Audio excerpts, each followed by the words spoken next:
Hey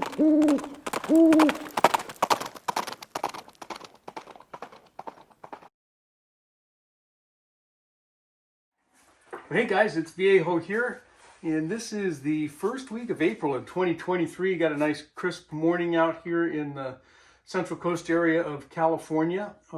Just got back inside after watching a rocket launch. A Falcon 9 just lifted off from Vandenberg Space Force Base. It's only about 20 air miles from me, so we get a pretty good view of the rocket launch. It was kind of cool. I'll stick a real short clip in here.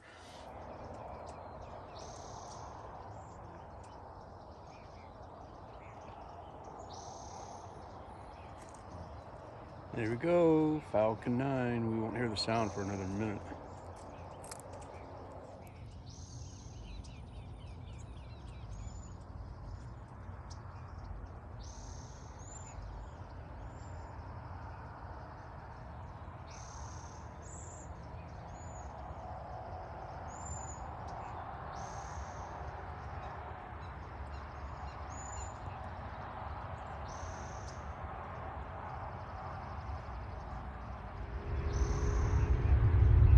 There's our sound.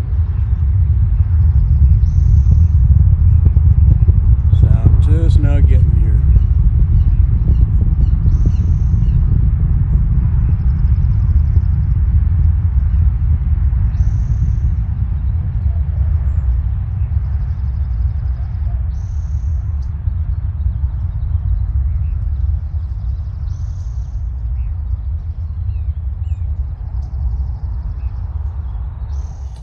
Hey, I got a new firearm here to show you.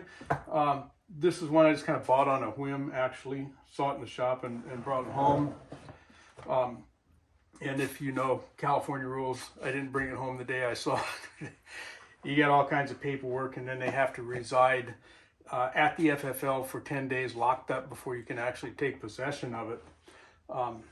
That's the law in California. But anyway, this is the Browning 1911-22, and we'll go ahead and bring you in here closer. We'll open the box and show you what's in here. Okay, this is the way it shows up. We've got some paperwork here, and I've already been through the manual. Okay. And the manual is written both for this 22 version and for the 380 version of this pistol. Okay, we've got some youth handgun safety notice there. We've got an NSSF safety booklet there, and a registration card, looks like. Anyway, so that's what's in there. We got some NRA info here, and we've got a cable lock, and we've got the firearm. Okay, so let's get this thing out of the paper here, or out of the plastic, and we'll get it cleared and rendered safe. Okay, we've got a mag release there. Okay, and very similar to any other 1911, we've got a slide stop, so we'll look visually in there, make sure that there's nothing in there, okay, right, and we're open all the way through there. So no ammo. We've got some nice checkered wood grips. Okay, this is a very lightweight pistol. It's, I think they claim a 7/8 size compared to a standard 1911 frame, so it's fairly narrow and skinny. And your fingers are going to wrap, even my small hand's going to wrap all the way around there.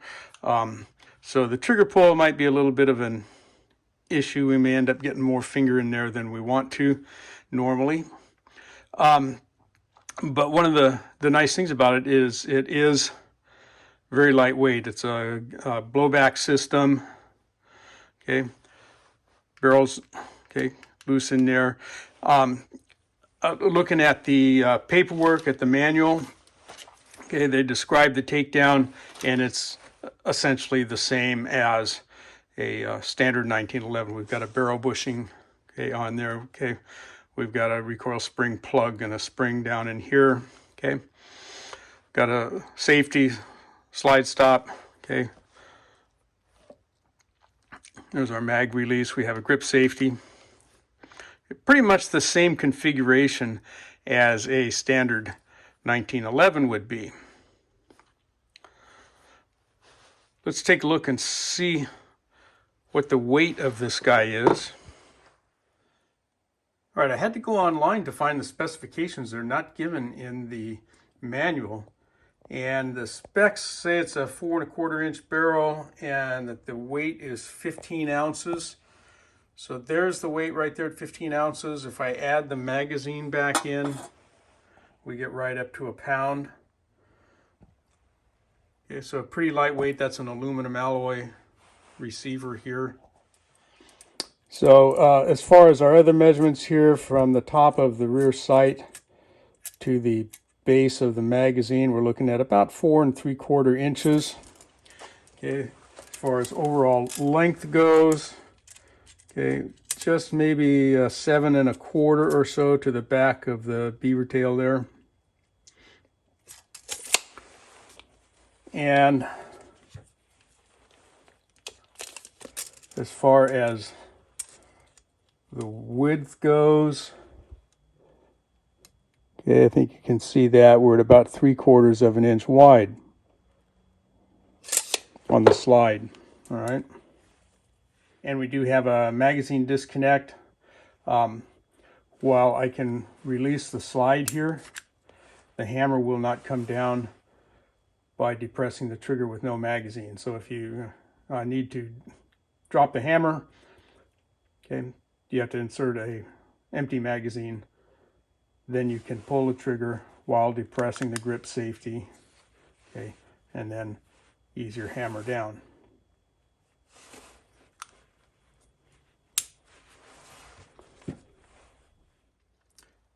And we did only come with one magazine. I did acquire a second one. So I've got 2 mags. Mags are expensive. They're like 40 bucks for those things. So 2's going to do it for this guy. We already got enough money locked into this thing. And reading through the manual, a couple of things I was looking for.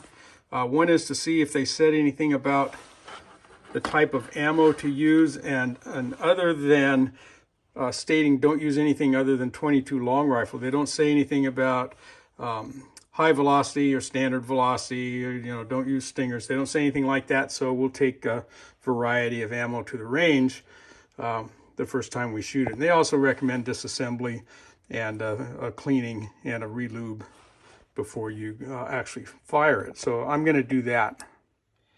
So anyone who's ever disassembled a 1911 for cleaning, you can recognize most of the parts here. There's our slide stop.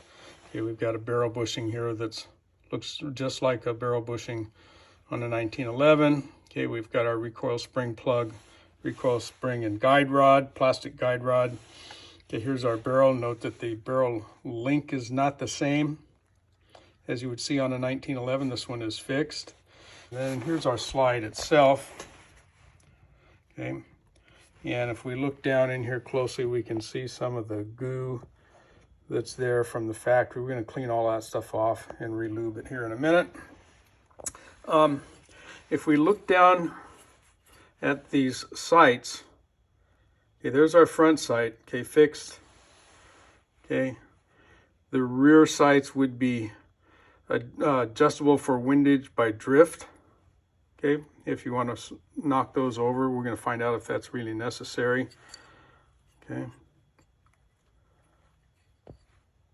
but you can see our extractor and so forth in there. Okay, the sight picture itself, I'm not overly thrilled with at this point.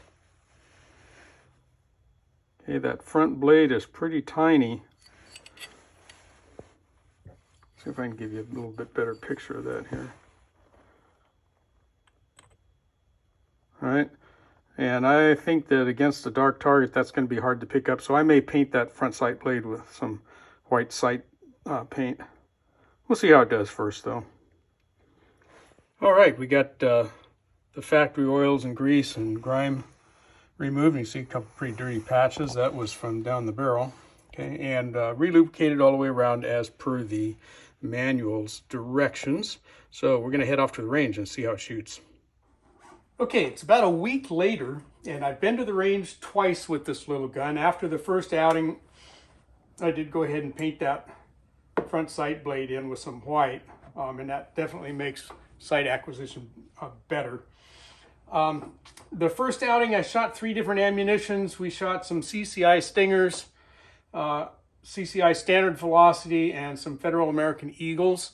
Let's take a look and see what happened there. The Stingers performed best for me anyway. So let's go ahead and look at that.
Okay, here's our standard velocity. There's our marathon. And there's other nose tube right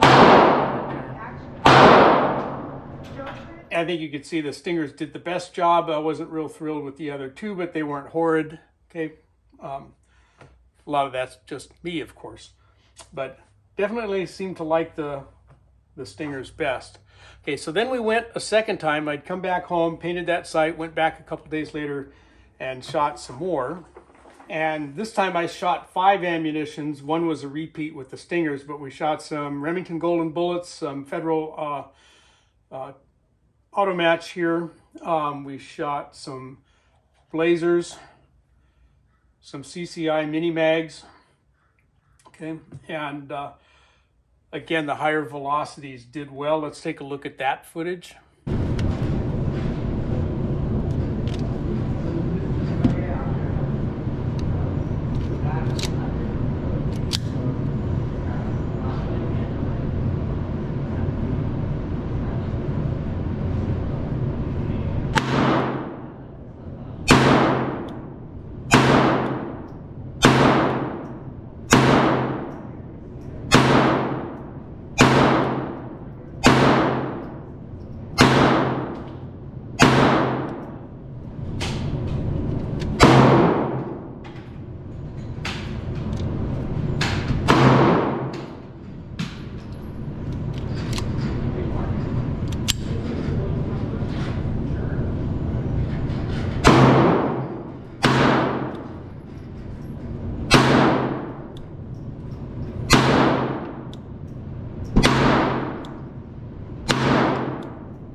Okay, we had to do a voiceover here due to the noise, but the upper right were the Stingers, the lower right with the mini mags, and I think you'll agree the mini mags did the best job here today.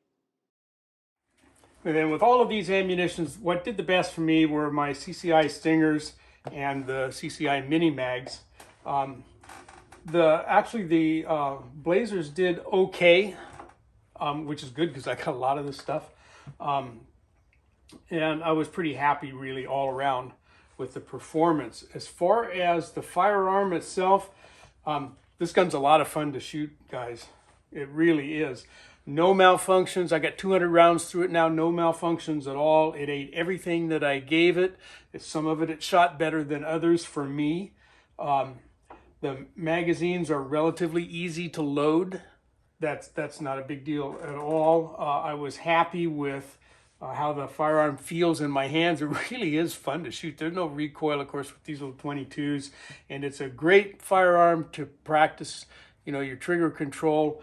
I did find that even with my small hands, the reach up to the trigger is pretty short, and I kept wanting to shove too much finger in there, so I need to practice a little bit more with that and keep from pushing too much finger in there. And you could kind of see the results of that on the targets. We're not getting a little trigger push there on some of those. But when I paid closer attention and gave a better trigger pull and had less finger on the trigger, I shot better too. So I like the firearm. It's a little expensive. I think it was about $650 here are California prices, so it's not cheap.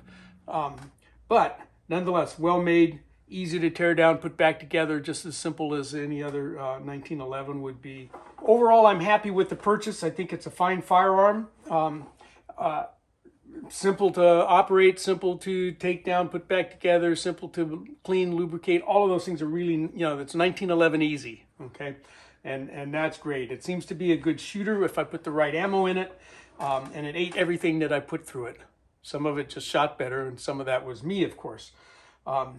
Would I buy it again? Oh yeah, it's a little on the expensive side, but it's well made. It's a good piece of gear.